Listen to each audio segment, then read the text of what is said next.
বিশ্ব ইস্তেমা আমাদের এখানে হয়, পুরা টিভি চ্যানেলের মধ্যে, সুফিদের দেশে মেজবান আমাদের, খায়ে যায় আরেকজনে। একটা আওয়াজ, একটা নেতৃত্ব, যার আন্ডারে আমরা সবাই একীভূত হব। দুইজন দুইজন নিয়ে আলাদা, তিনজন তিনজন নিয়ে আলাদা। আপনারা বুঝতে পেরেছেন? বাংলার জমিনে খান বাহাদুর আসাদুল্লাহ রহমতুল্লাহ আলাইহির উরসে পাকের মধ্যে আপনারা যান, চেক করেন, দেখেন উরস কাকে বলে। আমরা শুধু চট্টগ্রামে উরস করি তা না, লক্ষ লক্ষ লোক, 10 থেকে 12 লাখ লোকের সমাগম, বাংলাদেশের টপ ক্লাসের লোক। এনায়েতপুরে উরসে পাক হচ্ছে, 40 লক্ষ লোকের সমাগম হবে। আপনারা বুঝতে পেরেছেন? বাহিরে আল্লাহ পাকের মেহেরবানি, সুফিয়ায়ে কেরামের দেশ, আল্লাহর ওলিদের দেশ। আমার সাথে আপনার 100 ভাগে 100 ভাগ মিলবে না। আমি 30 ভাগ মিলাই দেখে আমার প্ল্যাটফর্মে আনবো, বাকি 70 ভাগ আমি দেখে নেব। এটা তো সুবতের কারিশমা। কিসের কারিশমা? সুবতের কারিশমা।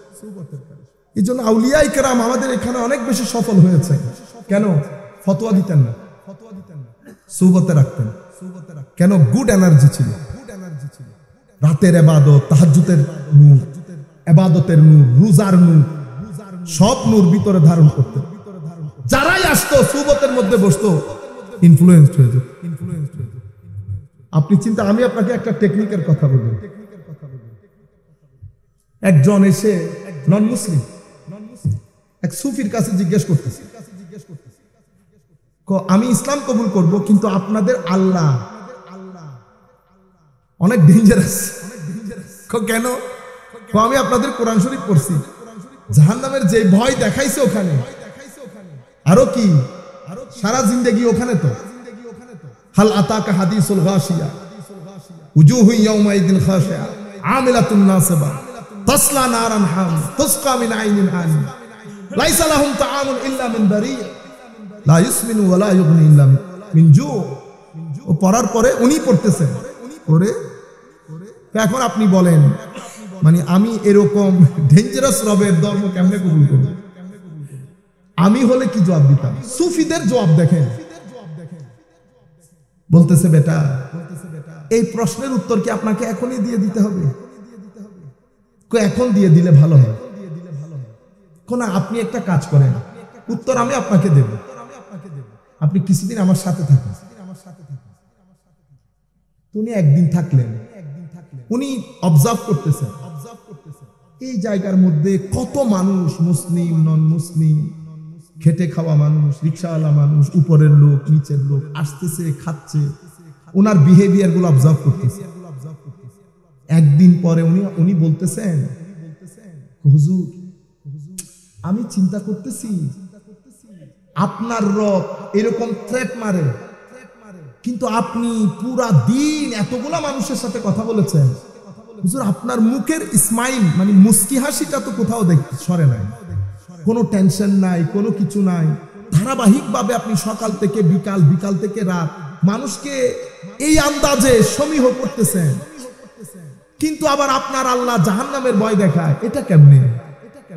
তো উনি তখন ডেকে বলতেছে, বেটা তুমি এখন যাকে দেখতেছো সেই একদিন এরকম হয় নাই, তার পেছনে তার একটা মা ছিল, মাদার। তোমার আছে? আমার মা প্রত্যেক দিন আমাকে একটা থ্রেট দিত, আজকে যদি তুই এই কাজ না করিস তো তোর পিঠের চামড়া যদি আমি হাতে না তুলি। কিন্তু বিশ্বাস করো, আমার মা কোনোদিন আমাকে ব্যাট দিয়ে তো দূরের কথা একটা থাপ্পড়ও দেয় নাই, কিন্তু প্রত্যেকদিন আমার পিঠের চামড়া তুলে নিছে আমার মা। তো তুমি এখন চেক করে দেখো তো পিঠের চামড়া জায়গায় আছে কিনা। তখন সে বুঝতে পেরেছে, আপনারাও নিশ্চয় বুঝতে পেরেছেন কি বলতে চেয়েছে। মানে আমার মা লাইনে রাখার জন্য কত থ্রেট মেরেছে আমাকে, শুধু আমি যেন লাইনে থাকি। তো আল্লাহ থ্রেট দিয়েছে বান্দা যেন লাইনে থাকে, বেলাইনে না হয়ে যায়। এতটুকুন বুঝছো? বুঝছি।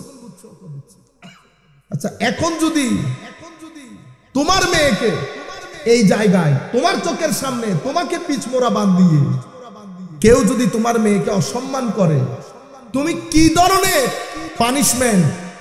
আর আমি যদি তোমাকে বলি তুমি যা মন চাই করো, তুমি কি করবা? আমি ইট দিয়ে তার মাথা ভেঙে ফেলি। আমার আল্লাহ ওই কাজটা করছেন, যার কারণে তুমি বলতেছো আমার আল্লাহ ডেঞ্জারাস। আপনারা বুঝতে পেরেছেন? আর কোনো কথা বলে নাই। সে বলতেছে আমি কি, আপনারা ইসলাম কবুল কেমনে করে? তুমি কি ইসলাম কবুল করতে চাচ্ছ? হ্যাঁ। হয়ে গেছে। পরে তুমি এখানে আসো, আপনি সুফিদের কাজ, আরেক ব্যক্তি, এগুলো এখনো জিন্দা আছেন, আমি মরে গেছেন এরকম এখনো জিন্দা আছে। একই ব্যক্তি যিনি এই কাজটা করেছেন উনি বলতেছেন উনি অসম্ভব মদ খেতেন। আমি তাকে বললাম এটা ছাড়লেন কেমনে? হুজুর ওই অমুক আছে না। আমি ওনাকে বললাম হুজুর আমি একটু আপনার সাথে থাকতে চাচ্ছি, আপনার কাছে আসবো? তুমি আমাকে টেলিফোনে বললেন আসো। হুজুর আমি তো আবার এটা খাই পানির মতো, না খেয়ে পারবো না। তো হুজুর আমাকে বলতেছেন 3 ঘন্টা একটু স্টপ করতে পারবো না? কোন 3 ঘন্টা না, 3 মিনিট পারতেছেন আপনি, 3 ঘন্টার কথা বলতেছেন।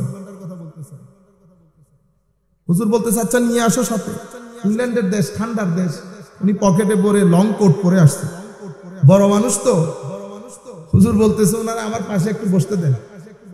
হুজুরের পাশে বসতে 3 ঘন্টা ওয়াজ হয়েছে, বিশুদ্ধ দর্শের তাসাউফের দর্শ চলতেছে। 3 ঘন্টা পরে আমি ভুলেই গেছি আমি, অথচ আমার পকেটের মধ্যে আমি সুফিয়ায়ে কেরামের স্টাইল, মানে তাদের মেথোডোলজি বলতেছি, কি আন্দাজে একদিনে সফল হয়েছে এরা। পুরা বাংলার জমিনে দ্বীন ইসলামের পতাকা এভাবে উড্ডীন করা। কালকে আমি এক জায়গার মধ্যে যাচ্ছিলাম, চাঁদপুরে, ঢাকা চাঁদপুরের মাঝখানের জায়গা, ভাইদেরকে বলতেছিলাম আমি আসরের নামাজ শেষ করে আমার মনে হচ্ছে এই মসজিদ অনেক পুরনো, ভিতরের চৌহদ্দিটা আমার মনে হচ্ছে এখানে নিশ্চয়ই কোনো আল্লাহর ওলি আছে, যেহেতু পুরানো মসজিদ, একেবারে আকবরীয় আমলের, বিশাল বিশাল দেওয়াল। একজনকে ডেকে জিজ্ঞেস করলাম যে এই মসজিদ কতদিন আগে? হুজুর এখানে একটু লেখা আছে। আমার লেখা দেখলাম এখানে মাজারও আছে, মাজার খুঁজে পাইতেছেন। মসজিদ কাদের দখলে বুঝতে পারতেছেন আপনারা? আরেকজনকে জিজ্ঞেস করল হুজুর মাজার আছে ভিতরে। এসছে কয় বছর আগে? 700 বছর আগে। মাজার বন্ধ, লাইট অফ, দরজার মধ্যে তালা লাগানো। আমি 10-12 মিনিট 25 মিনিট যেটা ছিলাম বিশুদ্ধ, সেই 20-25 মিনিটের মধ্যে ছাগল আসছে, টাকা পয়সা আসছে, দান বক্সের দান ঠিক ঠিক মতে নিচ্ছে। আরে বেটা আমারে দেখলে কেউ 10 টাকা দিবে, এটা আউলিয়ায়ে কেরামের শান। কারণ এনার্জি, যেটা এনার্জি, নূর যেটাকে আমরা বলি, আধুনিক সায়েন্স যেটাকে পজিটিভ এনার্জি বলে, মানুষের ক্ষয় আছে, এনার্জির কোনো ক্ষয় নাই, এনার্জির কোনো ক্ষয় নাই।